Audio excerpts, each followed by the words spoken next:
After 7 years at my corporate job, I finally got the promotion I wanted. I worked at a aerospace manufacturing company, and I finally got moved to the director of procurement position. Director, what a great title, right? As soon as I got into this position, it was like a gift. It's like they put a T-ball up there for me to hit, right? It was like really easy because there was a ton of issues. It was a mess. So I step in this position with a strategic mind and someone who can get some work done, right? So I jump in and I immediately start managing the team and making some changes. We made huge improvements. In just 1 year time, we absolutely crushed it. We were able to streamline processes, have a smaller team. People were able to get promoted, moved around. It was a huge win, just incredible. And I was like, obviously cloud nine. I'm like, yes. Like I knew when I got here, I was going to do super well. But then something happened. I got into my third year of that position and things started to change. The really good work I was doing and the praise I was getting from the C-suite level that was just above me now wasn't so kind anymore. And I found myself getting into more trouble, if anything else. And I don't know if they would necessarily call it trouble, but I just remember feeling like, man, am I doing something wrong? Like, what's going on here? Why am I no longer able to produce the way that I was able to? And there was all kinds of issues. I was running into staff issues. I was running into getting things on time, the quality, all these different issues. And I remember sitting there one day in my office saying, what gives? Like, what is going on here? And four things are finally what I realized were the problem. Number one, the market changed. So supply chain got all messed up. So things that used to come on time weren't on time anymore. I hadn't given proper raises to some of my key players on the team, so they were leaving. And I was getting people that were much less performant to join the team. So I was having some internal issues as well. And then some of the companies that I was working with, that I was getting parts from, they sold. And the new owners of them were not as devoted to quality. And ultimately, the fourth thing, though, is the big one. Ultimately, what happened is I stopped innovating.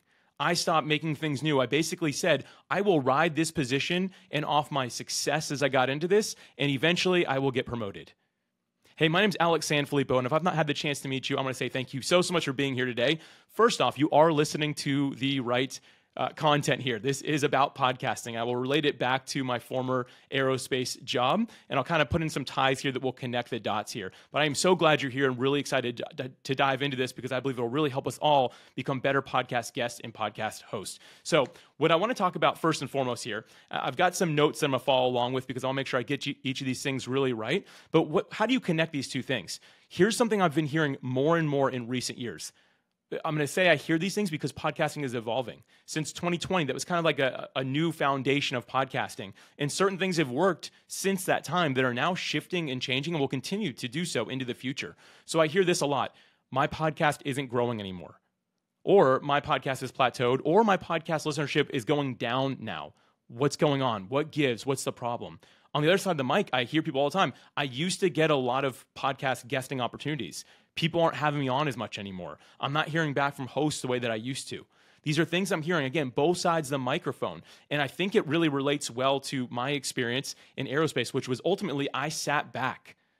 I stopped performing, thinking I'll ride this out because I built a great system. And listen, we all dream of that, right? You want to be the creator of the perfect system, like in Tron with Clue, right? Like wants to be that creator that's just like, oh man, I just want it to be perfect and I'll just ride that out forever. But the reality is things change. And so I'm going to get into 6 steps really fast here that will help you get the desired result that you want from podcasting. Number 1 is to continuously challenge the status quo.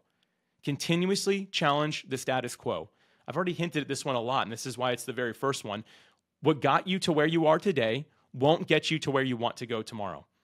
Again, going back to my aerospace job, I was sitting back in my chair like, man, the first couple of years of this position, I look like a hero, like a star. But the thing is, yes, there were some things that needed to be fixed, right, to be improved upon. Once I did that, now we have a new baseline. It's like, okay, are you going to improve off that baseline or are you going to revert back on this baseline? And so we have to always be challenging our own status quo as creators. What's your pitch look like as a podcast guest? Is it up to par with how people are pitching now? Because some people are getting really, really good at it. It's a very compelling argument why they should be a guest. Are you putting in the effort and time that they are?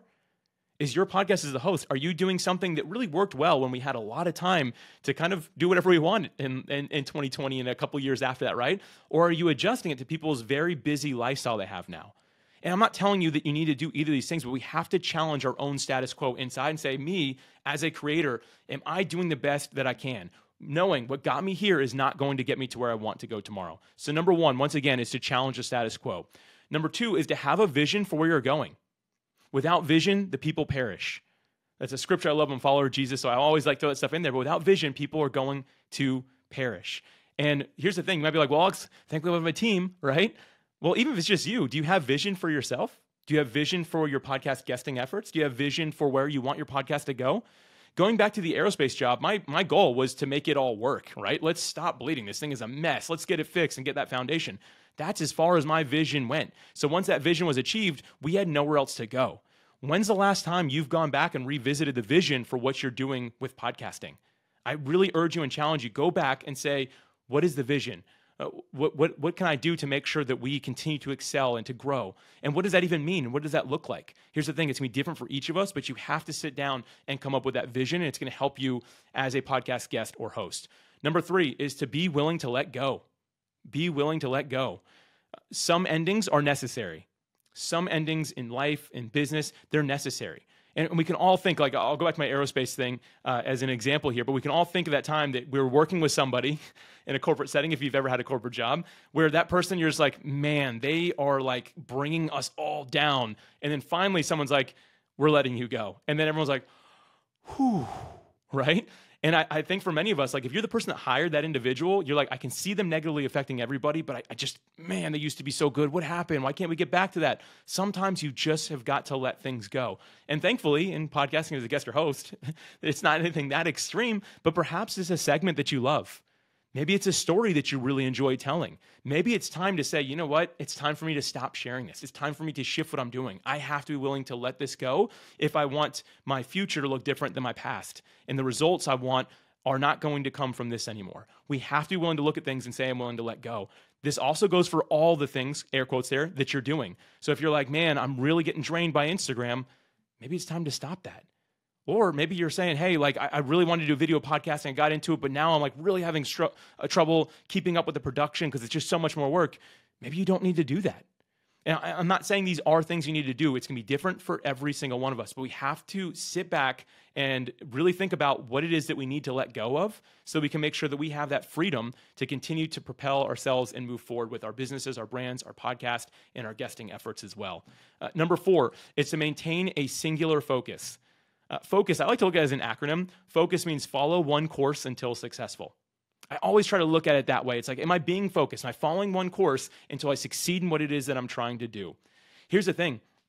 I wasn't doing this in an aerospace job. Probably the main reason I wasn't doing well is, aside from all the other things I just said here, but the main thing was I was focused on getting promoted, which means I did my best to pick up any extra things I could do for the C-suite, one level above me, right, to impress them, to make sure they saw me, right? So here's my responsibility, and here's all the things outside of that context I was working on just so I could stay on their radar, so I could be impressive, right? And in podcasting, it's a shiny object syndrome. Oh, I'm going to stop recording a little bit so I can get a better microphone. There's a new one that just came out. I'm going to check it out, see if I can get that.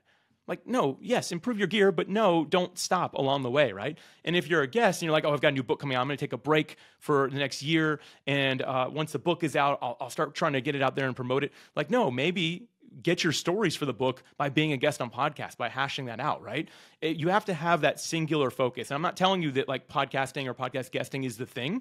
I'm not saying that at all, right? But determine what the thing is that you need to be doing. And I do hope it's podcasting on either side of the microphone. But you might say, you know what? Even this is a distraction from the main thing that I'm doing. Or if it's not directly feeding that main thing, right? Because for many of us, we might say, oh, well, having a social media account is not my main thing, but it does drive business. And I can see that happening.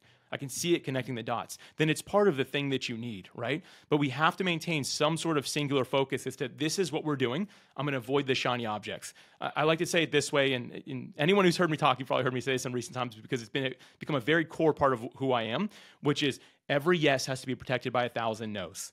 I have a singular focus, which means opportunities to me are more distractions than anything else. So I'm going to do my best to avoid opportunity as well, which sounds crazy, but my path is clear. I know where I'm going. I'm going to maintain my singular focus on that thing until I achieve the goal that I have set.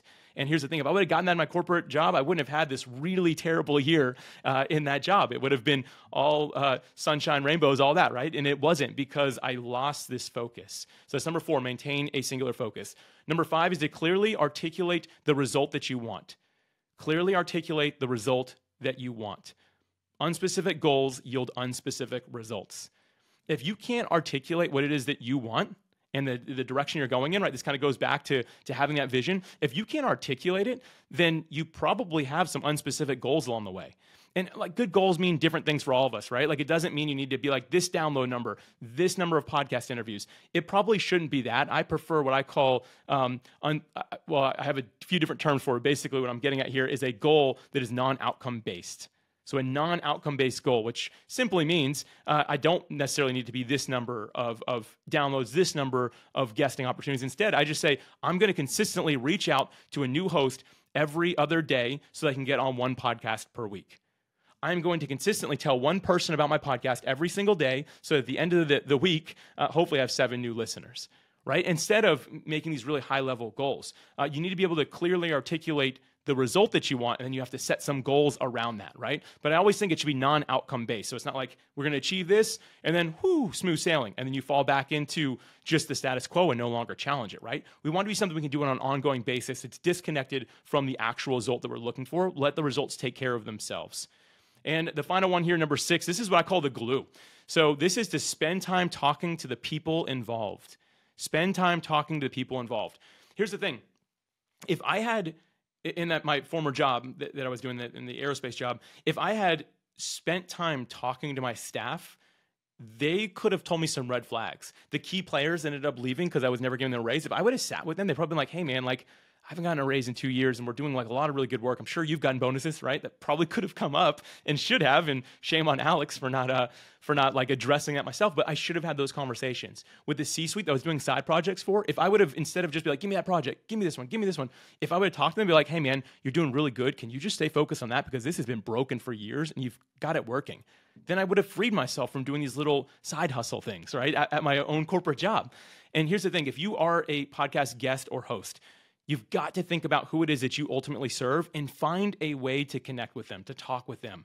Whether you meet them through social media or whether they are reaching out to you directly, or you just meet somebody, you're like, hey, you seem like the type of person that I'm trying to reach and I'm trying to serve. Whatever it might be, any of those things, you want to do your best to connect with that individual and start spending time talking to people involved. And when you do this, you can build more empathy toward that type of person. It helps you figure out how to align yourself to really serve them well.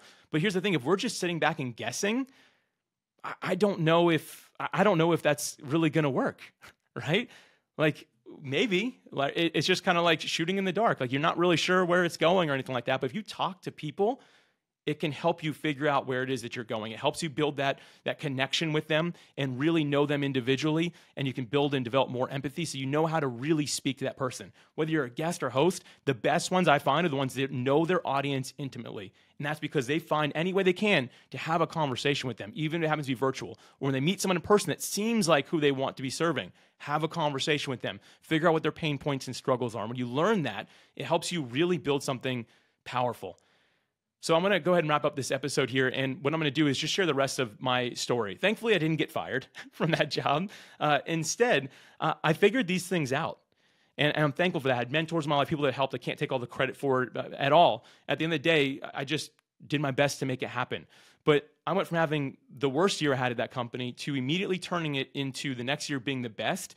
And ultimately, it led me to getting the promotion I wanted, which was reaching that C-suite level at the company. And I was super proud of that and so happy to be there. And I felt like a person who had truly grown. I needed that pain point, right? That dip in my performance when you look at my entire career to happen in order to really become the person I needed to be to sit at a C-suite type table. And here's like the kicker of all this, and this applies to what we all do here.